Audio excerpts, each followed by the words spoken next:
La coopération, tout le monde est d'accord pour dire que c'est super. Sauf que, en tant qu'élève, on a tous vécu ces situations où, lors d'un travail de groupe, après 1 heure de travail, finalement, on n'apprenait pas grand-chose et on passait plus de temps à papoter avec ses voisins, ou alors c'était l'un des élèves qui faisait tout le travail pour le reste du groupe pendant que les autres se tournaient les pouces.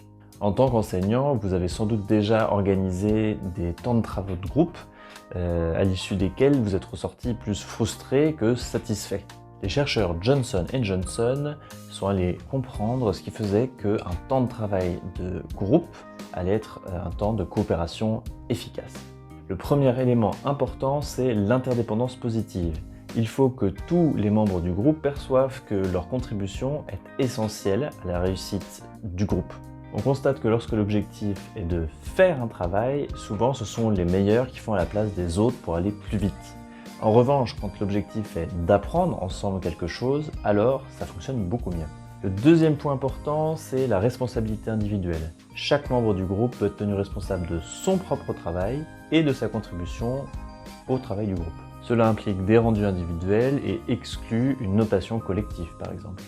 La troisième chose qui fait qu'une coopération dans un groupe fonctionne, c'est quand il y a des interactions positives, c'est-à-dire que les élèves ont appris à s'encourager, à mettre en avant les efforts qui sont faits par les différents membres du groupe. Le quatrième élément essentiel, c'est le développement de compétences sociales.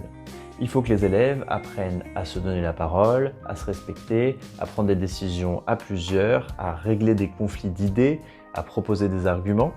Le cinquième élément essentiel enfin, c'est l'auto-évaluation du travail de groupe.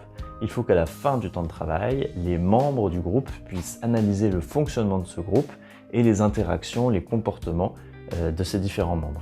Enfin, d'autres chercheurs constatent qu'il vaut mieux constituer des petits groupes de 2 à 4 élèves maximum plutôt que des grands groupes, surtout quand la pratique du travail coopératif est nouvelle pour eux.